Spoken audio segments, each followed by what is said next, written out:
Hello दोस्तों, welcome to biology 360। मेरा नाम ज़िशान है और आज हम इस वीडियो में क्लास 11 का चैप्टर 2 बायोलॉजी क्लासिफिकेशन पढ़ेंगे। एनसीईआरटी जो है काफ़ी इंपॉर्टेंट हो जाती है नीट के लिए, क्योंकि ज़्यादातर क्वेश्चन जो है एनसीईआरटी बेस्ड आते हैं नीट में बायोलॉजी में। आपको जो है ज़्यादातर फोकस जो है एनसीईआरटी पे करना होगा। मैंने येलो हाईलाइटर का यूज़ किया है जो इस चैप्टर के इंपॉर्टेंट पॉइंट्स हैं और प्रीवियस ईयर पूछे गए क्वेश्चन उसको मैंने जो है येलो हाईलाइटर का यूज़ करके हाईलाइट किया है। तो इस चैप्टर में पहली बात आती है बायोलॉजिकल क्लासिफिकेशन होता क्या है। देखो, बायोलॉजिकल क्लासिफिकेशन जो है वो एक साइंटिफिक प्रोसीजर होता है जो कि ऑर्गेनिज्म को अरेंज करके उसे ग्रुप में रखता है। नेक्स्ट बात आती है एरिस्टोटल के ऊपर। एरिस्टोटल जो है was the earliest to attempt a more scientific base for classification. मतलब एरिस्टोटल जो थे सबसे पुराने या सबसे पहले एक ऐसे थे जिन्होंने साइंटिफिक बेस के ऊपर जो है क्लासिफिकेशन करा था। He used simple morphological character to classify plants into trees, shrubs and herbs. कहने का मतलब ये है, इन्होंने क्या यूज़ किया था, सिंपल मॉर्फोलॉजिकल कैरेक्टर यूज़ किया था जिससे वो प्लांट्स को क्लासीफाई कर सके ट्रीज में, शब्स में और हर्ब्स में। इन्होंने ही also divide animals into two groups.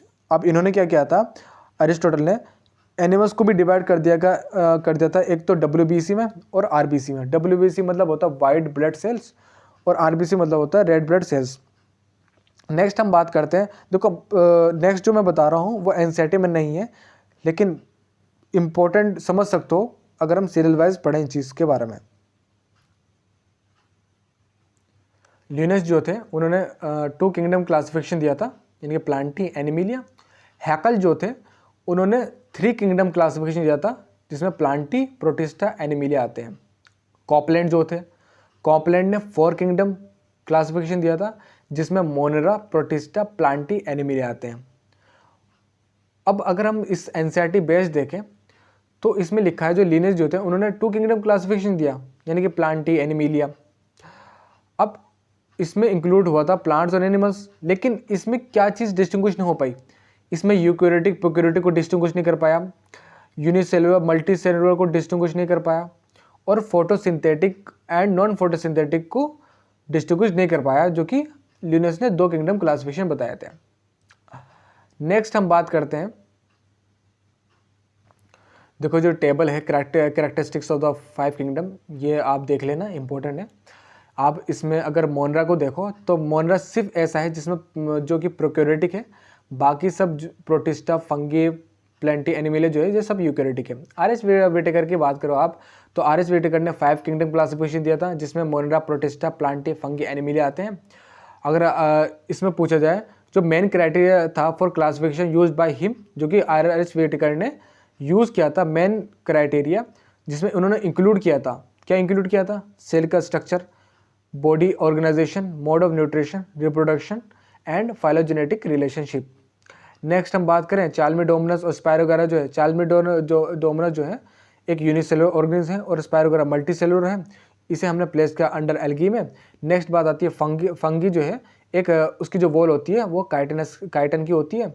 Next हम बात करें, जबकि ग्रीन प्लांट्स की जो वॉल होती है, सेल वॉल, वो सेलुलोसिक की होती है। अब बात है किंगडम मोनरा के बारे में। किंगडम मोनरा में आता है बैक्टीरिया जो है वो सोल मेंबर होता है किंगडम मोनरा का। जो किंगडम मोनरा में बैक्टीरिया होते हैं वो extreme climate, extreme habitat, hot spring हो, डेजर्ट हो, स्नो हो, डीप ओशन हो, हर एक चीज़ में वो सर्वाइव कर सकते हैं, एक्सट्रीम से एक्सट्रीम हैबिटेट में सर्वाइव कर सकते हैं जो किंगडम मोनरा में बैक्टीरिया आते हैं। नेक्स्ट हम बात करें इनका जो मतलब इसका जो स्ट्रक्चर होता है ना मोनरा वाले बैक्टीरिया के, वो सिंपल होता है, लेकिन इनका जो बिहेवियर होता है ना कॉम्प्लेक्स होता है। कहने का मतलब अगर मैं एग्जांपल लूँ इसका कि कोई इंसान है वो सिंपल है देखने में, लेकिन वो जब वो बात करता है तो उसकी जो बात में उसकी कॉम्प्लेक्सिटी देखने को मिलती है। मतलब जैसा उसका अपीयरेंस देखने को मिल रहा है हमें, वैसा नहीं, वो कुछ अलग ही है। तो नेक्स्ट हम बात करें कि जो इसमें ये जो बैक्टीरिया होते हैं इसमें फोटोसिंथेटिक ऑटोट्रोप होते हैं और कीमोसिंथेटिक ऑटोट्रोप होते हैं। जो वास्ट मेजोरिटी हमें देखने को मिलती है इसमें बैक्टीरिया की, वो हेटरोट्रोप्स होते हैं। नेक्स्ट जो बात देखने को मिलती है इसमें, ये जो बैक्टीरिया होते हैं, मोनरा के जो बैक्टीरिया होते हैं, ये डिपेंड रहते हैं डेड ऑर्गेनिक मैटर और फूड में। नेक्स्ट हम बात करें आर्ची बैक्टीरिया।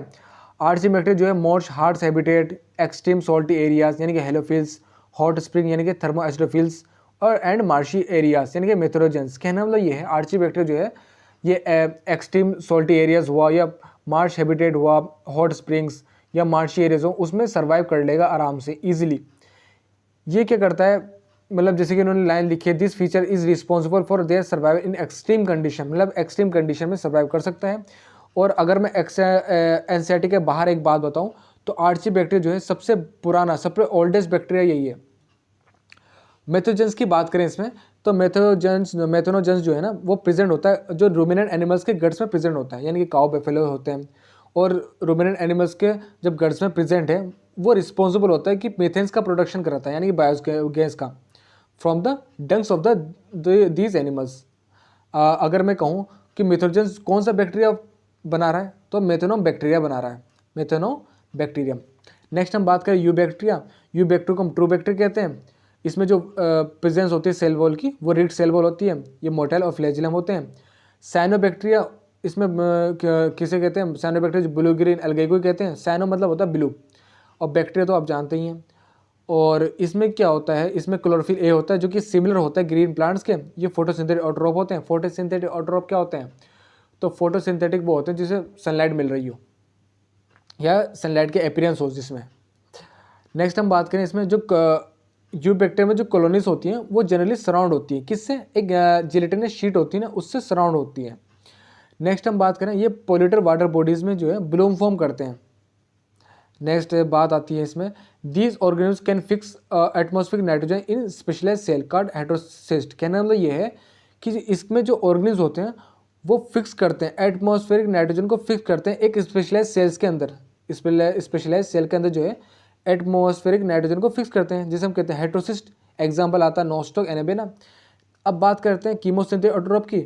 अब कीमोसिंथेटिक ऑटोट्रोप को नाइट्रीफाइंग बैक्टीरिया भी कह सकता हूँ क्योंकि क्या करता है ये ऑक्सीडाइज कर देता है इनऑर्गेनिक सब्सटेंस को, किसमें, नाइट्रेट्स में, नाइट्राइड्स में और अमीनो में, जो कि यूज़ होता है release energy for the ATP production, ATP के प्रोडक्शन करने के लिए एनर्जी का रिलीज करता है।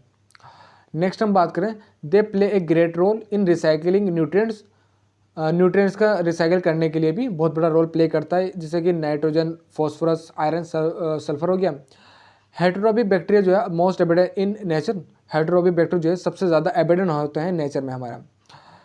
अब इन्होंने कहा कि जो बैक्टीरिया होते हैं they are helpful in making curd from milk. Milk से हमारा कर्ड बनता है और जो बैक्टीरिया इसमें यूज़ होता है वो होता है लैक्टोबैसिलस।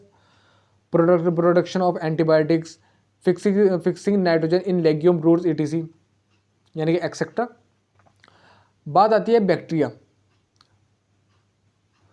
अगर हम बैक्टीरिया के देखें इसमें, अब डायरेक्टली वे में कहें बैक्टीरिया के बारे में तो इसमें 3 mode of method of reproduction होते हैं, लेकिन एनसीईआरटी ने इसने डायरेक्टली लिख नहीं रखा। मतलब 3 मोड मेथड ऑफ रिप्रोडक्शन क्या है, वो बाइनरी फिजन, स्पोरुलेशन और सेक्स रिप्रोडक्शन। लेकिन एनसीईआरटी ने लिख क्या रखा है, इसमें लिख रखा है कि bacteria reproduce mainly by fission. ये बात तो डायरेक्ट भी कह सकता था, लेकिन इन्होंने क्या लिख रखा, बस इन्होंने कॉम्प्लेक्स बनानी चीज़ों को, इसलिए इन्होंने ये लिखा है बैक्टीरिया जो है रिप्रोड्यूस मेनली बाय फिजन। अब अंडर अनफेवरेबल कंडीशन जो है ये प्रोड्यूस करते हैं स्पोर्ट्स को। नेक्स्ट जो इन्होंने बात की है कि they also reproduce sort of sexual reproduction by adopting primitive type of DNA transfer from the one bacteria to other. Mycoplasma की बात करें, माइकोप्लाज्मा जो है एक ऑर्गेनिज्म है जो कि जिसके पास सेल वॉल नहीं होती, जो कि स्मॉलेस्ट लिविंग सेल होता है और बिना ऑक्सीजन के सर्वाइव कर सकता है। तो मेनी माइकोप्लाज्मा जो होता है are pathogenic in animals and plants होते हैं। अब 3 बातें जो है माइकोप्लाज्मा में जो आपको ध्यान रखनी है कि माइकोप्लाज्मा में सेल वॉल नहीं होती। दूसरी बात, सबसे छोटा लिविंग सेल माइकोप्लाज्मा है और ये बिना ऑक्सीजन के सर्वाइव कर सकता है। किंगडम प्रोटिस्टा की बात करें, a single cell eukaryotic are placed under Protista. इसमें क्या आते हैं, chrysophytes, dinoflagellate, euglenoid, slime moulds and protozoas under Protista में हमने इंक्लूड किया। मेंबर जो होते हैं प्रोटिस्टा के वो प्राइमरी एक्वाटिक होते हैं। नेक्स्ट हम बात करें क्रेसोफाइट्स की। क्रेसोफाइट में इंक्लूड आते हैं हमारे ग्रुप डायटम्स और गोल्डन एल्गी जो कि फ्रेश वाटर और एज वेल मराइन एनवायरनमेंट में रहते हैं। ये माइक्रोस्कोपिक होते हैं और फ्लोट करते हैं पैसिवली इन वाटर करंट में, मतलब सबसे इतने छोटे होते हैं और ये फ्लोट भी करते रहते हैं वाटर करंट में पैसिवली। ये अब बात करते हैं इसमें, ये माइक्रोस्कोपिक फोटोसिंथेटिक होते हैं। इसमें एक लाइन आती है कि in diatoms the cell wall form 2 thin overlapping shells. मतलब जो डायटम्स जो होते हैं ना, एक सेल वॉल फॉर्म करते हैं जो कि दो थिन यानी कि दो पतली जो है ओवरलैपिंग सेल्स की होती हैं, which fit together as in soap box, जो कि फिट हो जाती हैं टुगेदर, साथ में फिट हो जाती हैं, जो कि एक एज इन सोप बॉक्स में, सोप बॉक्स के अंदर। अब बात आती है नेक्स्ट कि the wall are embedded with silica and thus wall are indestructible. कहना तो ये है कि जो वॉल जो होती है ना इसमें वो एम्बेडेड होती है सिलिका के साथ। अब जब सिलिका के साथ वॉल जो है एम्बेडेड होगी तो थस वॉल, जब वो वॉल जो है इंडस्ट्रेबल हो जाती है। इंडस्ट्रेबल मतलब जो है जो कभी ख़त्म ना हो सके। आपने पहले ऊपर लाइन जो थी डायटम्स वाली cell wall form two thin overlapping, ये नीट में आ चुका है, और एम्बेडेड वाली लाइन भी नीट में आ चुकी है। नेक्स्ट हम बात करें कि डायटम जो है have left behind large amount of cell wall. जो डायटम्स जो होते हैं वो छोड़ देते हैं, लेफ्ट कर देते हैं behind large amount of cell wall को, और डिपॉजिट करते हैं एक हैबिटेट में, जो जहाँ पे वो एक्यूमुलेशन होते रहते हैं बिलियन ऑफ ईयर्स तक। और जब वो एक्यूमुलेशन होते रहते हैं तो रिफर्ड हो जाते हैं एक डायटमस अर्थ में। नेक्स्ट उन्होंने बात की कि जो being gritty this soil is use in polishing. Being gritting आप ये कह सकते हो रेतीली मिट्टी, जो इसकी मिट्टी जो होती है वो पॉलिशिंग के में यूज़ होती है, फिल्ट्रेशन ऑयल में, सिरप्स में। डायटम्स की बात करें इसमें कि डायटम जो है आर द चीप प्रोड्यूसर होते हैं इन द ओशन में। नेक्स्ट हम बात करें डायनोफ्लैजेलेट की। डायनोफ्लैजेलेट जो है मोस्टली मराइन होते हैं और फोटोसिंथेटिक होते हैं। ये येलो भी हो सकते हैं, ग्रीन भी हो सकते हैं, ब्राउन भी हो सकते हैं, ब्लू और रेड भी हो सकते हैं, डिपेंड करेगा उसका मेन पिगमेंट, कौन सा मेन पिगमेंट जो है डायनोफ्लैजेलेट के सेल में प्रेजेंट है, वैसे ही कलर वो शो करेगा। इसकी जो सेल वॉल होती है वो स्टिफ सेलुलोसिक प्लेट की होती है ऑन द आउटर सरफेस पे। नेक्स्ट हम बात करें इसमें दो फ्लैजेला होते हैं, एक तो लॉन्गिट्यूडनल होता है और सेकंड जो है ट्रांसवर्सली होता है, इन्हें फेरो बिटवीन वॉल प्लेट्स में।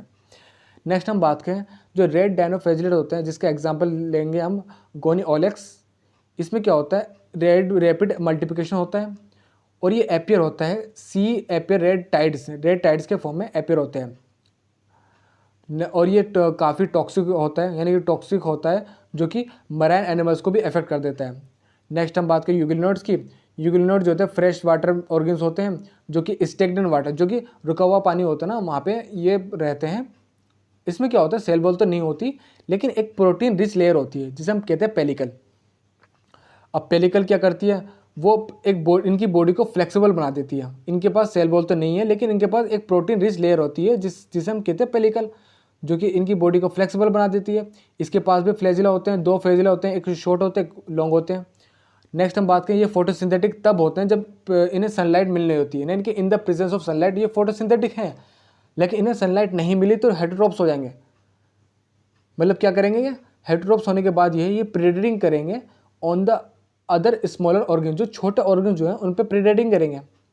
नेक्स्ट इसमें जो बात आती है कि द पिगमेंट जो यूग्लिनोइड, जो पिगमेंट होते हैं यूग्लिनोइड्स के, वो आइडेंटिकल होते हैं to those present in higher plants, जो कि प्रेजेंट होते हैं हायर प्लांट्स में। जब ये यूग्लिनोइड प्रेजेंट होते हैं ना, इनके जो पिगमेंट्स होते हैं वो आइडेंटिकल होते हैं। एग्जाम्पल है इसके यूग्लिना। नेक्स्ट हम बात करें स्लाइम मोल्ड्स की। स्लाइम मोल्ड जो है वो सेप्रोफाइटिक प्रोटिस्ट होते हैं, सेप्रोफाइटिक प्रोटिस्ट है। अब इन्होंने कहा कि जो इनकी बॉडी मूव करती है अलोंग डिकेइंग ट्विग्स, मतलब होते हैं जो खराब हो गए हैं, ये सड़ चुके हैं, टहनियाँ, लीव्स, और उसमें क्या करते हैं, ये एंगल्फ करते हैं। एंगल्फ मतलब क्या होते हैं, मतलब ये एंगल्फ करते हैं ऑर्गेनिक मटेरियल को, मतलब जो खराब हो गए, मतलब टहनियाँ खराब हो गए, लीफ हो गए, उनमें जो ऑर्गेनिक मैटर होता है ना, उसमें वो एंगल्फ करते हैं। अब इन्होंने कहा कि अंडर सुटेबल कंडीशन में क्या करते हैं, ये दे फॉर्म एन एग्रीगेशन। ये अब जब इन्हें सुटेबल कंडीशन मिला तो एग्रीगेशन में ये प्लाज्मोडियम बना लिया उन्होंने, जिससे क्या हुआ, ये ग्रो हुए और स्प्रेड हुए, ओवर सेवरल फीट तक स्प्रेड हो गए हैं। अब जैसे कि इन्हें अनफेरेबल कंडीशन मिला, जब इन्हें अनफेरेबल कंडीशन मिला तो ये इनका जो प्लाज्मोडियम जो है ना वो डिफ्रेंशिएट हो गया, और उसने क्या करा, एक फ्रूटिंग बॉडीज़ बना ली इसने। और फ्रूटिंग बॉडीज़ जब उसने बना ली तो bearing spores at the tips, और उसके जो टिप्स पे क्या हुआ, स्पोर्स हो गए। अब स्पोर्ट जो है वो ट्रू वॉल हो गए उसके। दे आर एक्सट्रीम रेजिस्टेंट, इसने कहा है कि वो एक्सट्रीमली रेजिस्टेंट होते हैं और ये सर्वाइव कर सकते हैं मैनी ईयर्स तक। अब इन्होंने कहा इवन अंडर एडवर्स कंडीशन, मतलब कहना तो ये है कि ये एक्सट्रीम रेजिस्टेंट तो हैं और ये मैनी ईयर्स तक सर्वाइव भी कर सकते हैं, अंडर एडवर्स कंडीशन तक, सबसे ज़्यादा ख़राब कंडीशन में भी सर्वाइव कर सकते हैं ये। नेक्स्ट जो बात की इन्होंने कि the spores are disperse by air current, जिनके स्पोर्ट्स हैं, जो इन्होंने स्पोर्ट्स बनाया ना, अब ये फैलेंगे कैसे, एयर करंट के द्वारा, हवा के द्वारा फैलेंगे। नेक्स्ट हम बात करें प्रोटोजोआ के ऊपर। अब प्रोटोजोआ के बारे में बात करें, जितने भी प्रोटोजोआ होते हैं वो हेटेरोट्रोप्स में रहते हैं, मतलब हेटेरोट्रोप्स होते हैं और लीव करते हैं एज प्रेडेटर और पैरासाइट। नेक्स्ट बात आती है इसमें प्रिमिटिव रिलेटिव्स ऑफ एनिमल्स। ये जो प्रोटोजोआ होते हैं ये प्रिमिटिव रिलेटिव्स होते हैं एनिमल्स के। नेक्स्ट हम बात करें, इसमें लिख रखा है अमोइबॉइड प्रोटोजोआ। इसका मतलब होता है कि organism live in fresh water. जो ऑर्गेनिज्म फ्रेश वाटर में रह रहे हैं या सी वाटर में रह रहे हैं या मोस्ट सोल में रह रहे हैं, दे मूव एंड कैप्चर, वो मूव करेंगे और पकड़ेंगे, किसे प्रे को पकड़ेंगे, शिकारी को पकड़ेंगे बाय पुटिंग आउट सूडोपोडिया। ये सूडोपोडिया निकालेंगे यानी कि फॉल्स फीट निकालेंगे, उसे चीज़ को कैप्चर कर लेंगे। और एज इन अमीबा, जैसे कि अमीबा में होता है। अब हम बात करें मराइन की, तो marine form have silica shell. जो मराइन फॉर्म होते हैं ना उसमें सिलिका शेल होता है उनके सरफेस पे। अब जब सिलिका सेल उनके सरफेस पे होंगे तो उसे हम कहेंगे एंटामाइबा, जो कि एक पैरासाइट है। नेक्स्ट हम बात करें फ्लैजिलेटेड प्रोटोजोआ की बात करें, इसमें क्या होता है कि ये फ्री लिविंग और प्रेसाइटिक होते हैं। इनके पास फ्लैजिला तो होता ही है, नाम से फ्लैजिलेटेड प्रोटोजोआ पता चल रहा है। तो ये प्रेसाइटिक फॉर्म होते हैं जो कि एक स्लीपिंग सिकनेस डिजीज करते हैं, और इसका एग्जाम्पल है ट्राइपोसोनोमा। नेक्स्ट बात आती है सिलेटेड प्रोटोजोआ जो कि एक्वाटिक होते हैं और एक्टिवली मूव करते हैं ऑर्गेनिज्म, क्योंकि प्रेजेंस होता है इसमें थाउजेंड ऑफ सीलिया, क्योंकि इसमें थाउजेंड ऑफ सीलिया प्रेजेंस होते हैं तो ये एक्टिवली मूव करते हैं और एक्टिवली मूव ऑर्गेनिज्म कहलाते हैं। दे हैव कैविटी, इनके पास कैविटी होते हैं जो कि ओपन होता है to the outside of the cell wall. Next बात करें, ये कोऑर्डिनेट मूवमेंट भी करते हैं of rows of cilia cause water laden with food. Cilia जो है ये वाटर लेडन करते हैं फूड के साथ, जिससे to be steered into the gullet, जो कि स्टेड हो जाता है गलेट में। एग्जाम्पल इसका पेरिमेशन हो गया। स्पोरोजोआ की बात करें, इसमें क्या आता है कि ये डाइवर्स ऑर्गेनिज्म होते हैं that have infection spores like stage in their life cycle. ये जो डाइवर्स ऑर्गेनिज्म होते हैं हमारे प्रोटोजोआ, इसमें क्या होता है ये इन्फेक्शन स्पोर्स होते हैं जो कि एक लाइफ साइकिल में एक इन्फेक्शन स्पोर्स लाइक स्टेज होता है इसमें इनकी लाइफ साइकिल में। ये मोस्ट नोट्रियस होते हैं प्लाज्मोडियम, यानी कि मलेरिया पैरासाइट होते हैं विच काज मलेरिया, जो कि मलेरिया करते हैं। A disease which has staggering effect a human population, इससे क्या होगा ह्यूमन के पॉपुलेशन भी इफेक्ट आ सकता है। जैसे कि आप स्पोरोजोआ की आप बात करें, मलेरिया एग्जाम्पल ले लो इसका। और क्या किंगडम फंकी की बात करें, किंगडम फंकी क्या होते हैं, ये हेटेरोट्रॉपिक ऑर्गेन्स होते हैं। ये ग्रेट डाइवर्सिटी इन माइक्रो मतलब मॉर्फोलॉजी हैबिटेट होते हैं। नेक्स्ट हम बात करें, अब फंगी आप ब्रेड में भी देख सकते हो, कई दिन पुरानी ब्रेड होगी तो उसमें क्या होता है नमी की वजह से ब्रेड पे क्या होता है मोल्ड आ जाते हैं, मतलब फंगस आ जाता है ब्रेड पे, ठीक है। अब फंगस तो फ्रूट पे भी ऐसे लग सकता है, तो जो फंगस जो है किसी भी चीज़ पे लग जाता है। देखो अब बात करें कॉमन मशरूम यू ईट, अब जैसे कि इन्होंने बात की मशरूम की, मशरूम में भी एक फंगी आ जाता है जिसे हम कहते हैं टोड स्टूल, जो कि एक फंगी है। अब white spot seen on mustard leaves, अब मस्टर्ड लीव्स पे भी एक फंगस देखते हो वाइट स्पॉट का, ड्यू टू पैरासाइट फंगस, जो कि पैरासाइट फंगस के द्वारा होता है। सम यूनिसेलुलर फंगी, अब कुछ यूनिसेलुलर फंगिस की बात करें आप फंगी के, yeast are use to make bread और बियर।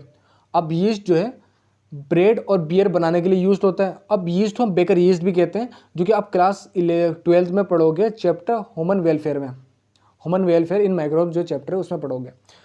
अगर अब नेक्स्ट जो हम बात करें, इसमें क्या रखा है, जो वीट रस्ट काजिंग पुसीना जो है एक फंगस है जिसमें वीट में होता है, यानी कि वीट रस्ट काजिंग पुसीना जो है एक मोस्ट इंपॉर्टेंट एग्जाम्पल है। एंटीबायोटिक भी इसका एग्जाम्पल हो गया, नहीं पेनिसिलम। ये क्या होता है, जो फंगस जो है ना हमारा ग्रो करता है, एक तो जब वार्म होगा गर्मी मिलेगी उसे तो जल्दी से फैलेगा, और एक ह्यूमिड नमी वाला प्लेस होगा तो वहाँ पे फंगस जो है जल्दी फैलेगा। नेक्स्ट बात आती है कि जो नेटवर्क होता है हाइफाई का, इसे इज नॉन एज माइसीलियम, मतलब हाइफाई का नेटवर्क को हम माइसीलियम कह रहे हैं। नेक्स्ट बात आता है, इन्होंने कहा जो सम हाइफाई जो है are continuous to tube filled with multinucleated cytoplasm. कहने का मतलब ये है, अब जैसे कि हमने पढ़ा इसमें, जो कि सम हाईफाई जो है आर कंटिन्यूस ट्यूब, उनके पास जो कुछ हाईफाई होते हैं ना उनके पास एक कंटिन्यूस ट्यूब होती है जो कि फिल्ड होती है।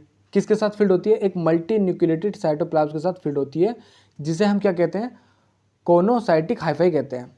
नेक्स्ट जो बात आती है इनमें कि जो अदर हैव ए सेप्टे और क्रॉसफॉल इन देयर हाईफाई। नेक्स्ट उन्होंने कहा है कि जो फंगी जो है कंपोज होता है काइटिनस की, पॉलीसेकेराइड की, नेक्स्ट बात आती है, मोस्ट फंगी जो है आर हाइड्रोट्रॉपिक, हाँ हाइड्रोट्रॉपिक होते हैं, and absorb soluble organic matter, वो क्या करते हैं, ऑब्जर्व करते हैं, क्या ऑब्जर्व करते हैं, एक सोल्यूबल ऑर्गेनिक मैटर को जो ऑब्जर्व करते हैं ना, कहाँ से, डेड सब्सट्रेक्ट से। अब डेड सब्सट्रेक्ट से जो ऑर्गेनिक सोल्यूबल मैटर को ऑब्जर्व कर रहे हैं ना, उसे हम सेप्रोफाइट कहेंगे। सेप्रोफाइट किसे कह रहे हैं हम, जो एब्जॉर्ब कर रहा है, क्या ऑब्जर्व कर रहा है, सोल्यूबल ऑर्गेनिक मैटर को, कहाँ से, डेड सब्सट्रेक्ट से।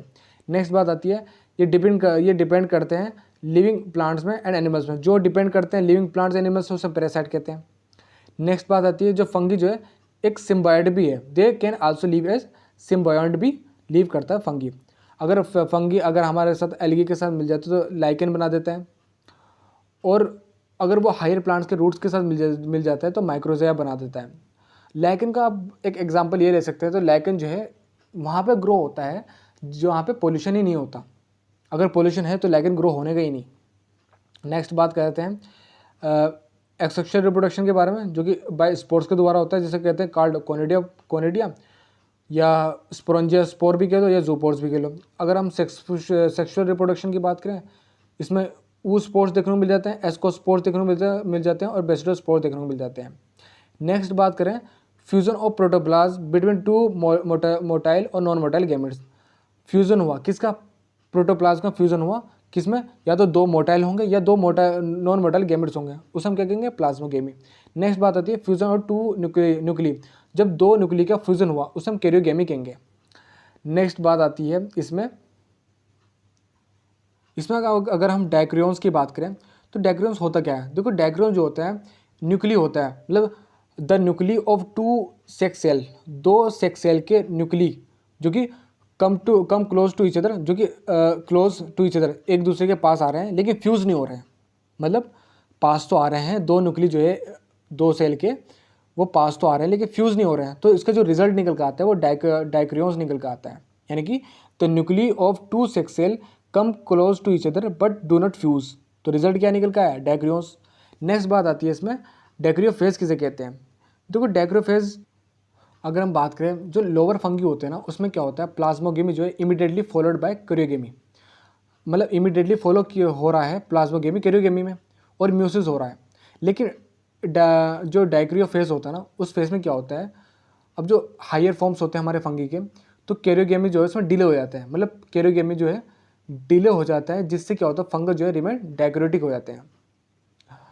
अब डायक्रोटिक हो गए उसमें, अगर हम इसे सिंपल वे में लें, अगर हम डायक्रियोफेज को सिंपल वे में लें तो ये मतलब कहना मतलब ये है कि it is not immediately followed by karyogamy, मतलब इमीडिएटली जो है जल्दी से फॉलो नहीं किया जाता कैरियोगेमी के द्वारा। इसमें क्या होता है, ये इंटरवेनिंग जो फेज होता है ना प्लाज्मोगेमी और कैरियोगेमी के बीच में, जो इंटरवेनिंग फेज मतलब होता है जो बीच का फेज होता है प्लाज्मोगेमी और कैरियोगेमी का, उसे हम डायकरियो फेज कहते हैं। डायकरियो फेज में क्या होता है कि वो इमीडिएटली जल्दी से क्या हो, हमारा कैरियोगेमी नहीं निकलता, और जो प्लाज्मोगेमी और कैरियोगेमी के बीच का जो फेज होता है उसे हम डायकरियो फेज कहते हैं। अगर हम डायकैरियोटिक सेल की बात करें तो डायकैरियोटिक सेल क्या कहते हैं, the cell of this phase, इस फेज में जो सेल पाए जाते हैं उसे डायकैरियोटिक सेल कहते हैं। नेक्स्ट हम बात करें फाइकोमासाइट्स की। फाइकोमासाइट्स क्या होते हैं, वो पाए जाते हैं एक्वेटिक हैबिटेट में एंड ऑन डिकेइंग वुड, जो डिके हो चुकी हैं वुड को मॉइस्ट में, नमी में, एंड डैम्प प्लेसेस में, और एज ऑब्लिगेटिव पैरासाइट ऑन प्लांट्स में। इसमें क्या होता है, माइसिलियम इज एसेप्टेड होता है। एसेप्टेड मतलब क्या होता है, इसमें जो क्रॉस वॉल नहीं होती, अगर सेप्टेड होता तो क्रॉस वॉल होती है, लेकिन एसेप्टेड मतलब होता है क्रॉस वॉल नहीं होती, तो मैं कहना मतलब ये है, the mycelium is aseptate and coenocytic. अब हमने पिछले पढ़ा है कि कोइनोसाइटिक होता क्या है, देखो जैसे इसमें लिखा है कि जो कोइनोसाइटिक जो है वो एक कंटिन्यूस ट्यूब फील्ड होती है जो कि मल्टी न्यूक्लियोटिक साइटोप्लाज्म की होती है, जिसे हम कोइनोसाइटिक हाइफाई कहते हैं। मतलब हाइफाई में क्या होता है, कंटिन्यूस जो ट्यूब फील्ड होती है ना, जो कंटिन्यूस ट्यूब फील्ड होती है किसके साथ, मल्टी न्यूक्लियोटिक साइटोप्लाज्म के साथ फील्ड होती है, उसे हम कोइनोसाइटिक हाइफाई कहते हैं। तो जो कि इसमें लिखा है कोइनोसाइटिक हाइफाई। नेक्स्ट बात आती है, ये आइसोगेमस होते हैं, और इसके जो एग्जाम्पल मैं अगर देखूँ, म्यूकोर, रिजोपस, एल्बिगो, तो कहने का मतलब ये है, देखो मैंने जो इसे याद किया था वो ऐसे याद किया था, मैंने एक शॉर्ट फॉर्म बना ली थी। देखो सेंटेंस याद करने से कोई फ़ायदा नहीं है, क्योंकि आपको याद ही जब एग्जाम्पल करना है तो क्यों बड़ा बनाना, आप सिर्फ जो पहला अल्फ़ाबेट ले लो इनका, एक सिंपल सा वर्ड बना लो, जैसे मैंने बनाया था मार, एम से म्यूकोर हो गया, ए से एल्ब्यूगो हो गया और आर से रिजोपस हो गया। अब बात करें एस्कोमासाइड्स की। अब एस्कोमासाइड को हम सेक फंगी भी कहते हैं। एस्कोमासाइड जो है मोस्टली मल्टीसेलुलर होते हैं और पेनिसिलियम जो है और रेयरली यूनिसेलुलर होते हैं, यीस्ट और सेक्रोमाइसिस। ठीक है, नेक्स्ट बात करें हम इसमें कि ब्रांच होते हैं और सेप्टेड होते हैं। सेप्टेड मतलब क्रॉस वॉल है इसमें। नेक्स्ट बात करें कि asexual spores are conidia produced exogenously on the special mycelium called conidiospores. मतलब कहने का मतलब ये है, जो एक्सेक्सुअल स्पोर्स होता है ना इसमें कोनिडियम में, वो प्रोड्यूस करता है एक्सोजेनसली, मतलब बाहरी वो प्रोड्यूस करता है on the special mycelium. Special mycelium में क्या करता है, वो कोनिडिया जो है स्पोर प्रोड्यूस करता है एक्सोजेनसली, जिसे हम कहते हैं कोनिडोस्पोर। नेक्स्ट हम बात करें कि कोनिडिया जो है ऑन जर्मिनेशन प्रोड्यूस करता है माइसीलियम। नेक्स्ट सेक्सुअल स्पोर्स जो है आर कॉल्ड एस्कोस्पोर्स। जो हमारा सेक्सुअल स्पोर्स जो होता है ना, उसे हम एस्कोस्पोर्स कहते हैं। नेक्स्ट हम बात करें विच आर प्रोड्यूस एंडोजेनसली। जो एंडोजेनसली प्रोड्यूस हो रहा है, कौन, एस्कोस्पोर्स जो है हमारा एंडोजेनसली प्रोड्यूस हो रहा है इन सेक लाइक एस्की में। नेक्स्ट बात आती है, जो एस्की जो है वो अरेंज होता है different type of fruit bodies में। डिफरेंट टाइप फ्रूट बॉडीज़ में अरेंज होता है हमारा एस्की, जिसे कहते हैं एस्कोकार्प। नेक्स्ट बात आती है इसके एग्जाम्पल की, एस्पेरेगिलस हो गया, काल्वीसेप्स हो गया, न्यूरोस्पोरा। देखो मैंने जो एग्जाम्पल से याद किया था वो मैंने ऐसे याद किया था, कैन, सी मतलब काल्वीसेप्स, ए मतलब एस्पेरेगिलस और एन मतलब हो गया न्यूरोस्पोरा। अब इसमें एक न्यूरोस्पोरा के ऊपर एक लाइन दे रखी है, न्यूरोस्पोरा जो है is used extremely in biochemical and genetic work. जो न्यूरोस्पोरा होता है वो एक्सट्रीमली सबसे ज़्यादा जो है बायोकेमिकल और जेनेटिक वर्क में यूज़ होता है। जो मेनी मेंबर्स होते हैं लाइक जैसे मोरल्स हो गए, ट्रफल हो गए, वो एडिबल होते हैं एंड कंसिडरेबल एज डेलिकेसिस। नेक्स्ट बात करें बेसिडोमाइसाइड्स की। बेसिडोमाइड जो है कॉमनली नॉन फॉर्म जो होता है बेसिडोमाइसाइड, उसमें मशरूम्स, ब्रैकेट फंगी और पफ बॉल्स। देखो जो शुरू की लाइन है बेसिडोमाइसाइड की इंपॉर्टेंट है, ये भी नीट में आ चुकी है।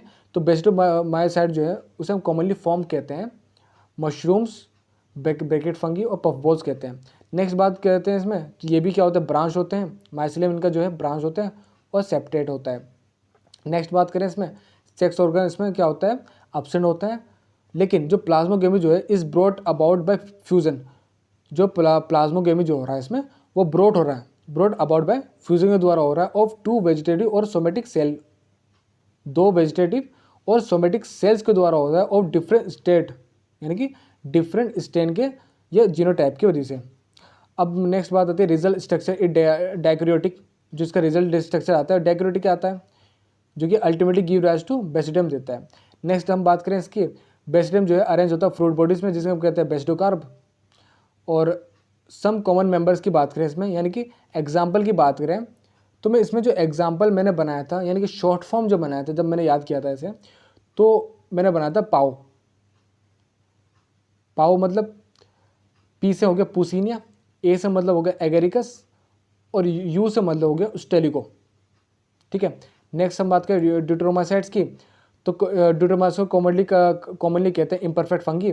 बिकॉज क्यों कहते हैं, क्योंकि ओनली द एसेक्सुअल और वेजिटेटिव फेज जो है ऑफ दिस फंगी, क्योंकि इसमें जो है एसेक्सुअल और वेजिटेटिव फेज ही जो है हम जो पता कर पाए हैं, इसलिए हम इम्परफेक्ट फंगी के हैं। और इसे हम ज़्यादा हमें पता नहीं है इसके बारे में, इसलिए हम इम्परफेक्ट फंगी कहते हैं। इसमें एग्जाम्पल अगर हम देखें तो इसमें एग्जाम्पल आ गया हमारा अल्टरनेरिया हो गया, कोलिट्रोट्रिकम हो गया और ट्रिकोडर्मा हो गया। जो मैंने इसे याद किया था, मैंने जो शॉर्ट फॉर्म बनाई थी इसकी वो बनाई थी कैट, मतलब सी मतलब कोलिट्रोट्रिकम हो गया, ए मतलब हो गया अल्टरनेरिया हो गया और टी मतलब हो गया ट्रिकोडर्मा हो गया। ठीक है, और इसमें जो इंपॉर्टेंट पॉइंट्स तो खैर और बचा नहीं है। नेक्स्ट हम बात करें किंगडम प्लांटी। किंगडम प्लांटी में क्या होता है कि जो किंगडम प्लांटी जो इंक्लूड करता है जितने भी यूकैरियोटिक हो गए क्लोरोफिल कंटेनिंग ऑर्गेनिज्म, वो उसे हम कहते हैं प्लांट्स। और हेटेरोप्स की बात करें, इंसेक्टिवोरियस प्लांट जो हो गया हमारे, जैसे कि ब्लड वॉर्ट्स हो गया और वीनस फ्लाईट्रैप जो हो गया हमारा, जो कि इंसेक्ट खाने, ये जो ब्लड वॉर्ट हो गया या वीनस फ्लाईट्रैप हो गया, ये इंसेक्टिवोरियस प्लांट होते हैं, मतलब इंसेक्ट खाते ही हैं। और कस्कुटा की बात करें जो कि एक पैरासाइट हो गया। और जिसे हम प्लांट की बात करें, किंगडम प्लांटी की बात करें, जिसमें जो प्लांट जो होते हैं वो उनकी जो वॉल होती है वो सेलुलोज की होती है। ठीक है, नेक्स्ट हम बात करें किंगडम एनिमिलिया। किंगडम एनिमिलिया में देखो कुछ इंपॉर्टेंट नहीं है। नेक्स्ट बात करते हैं वायरस।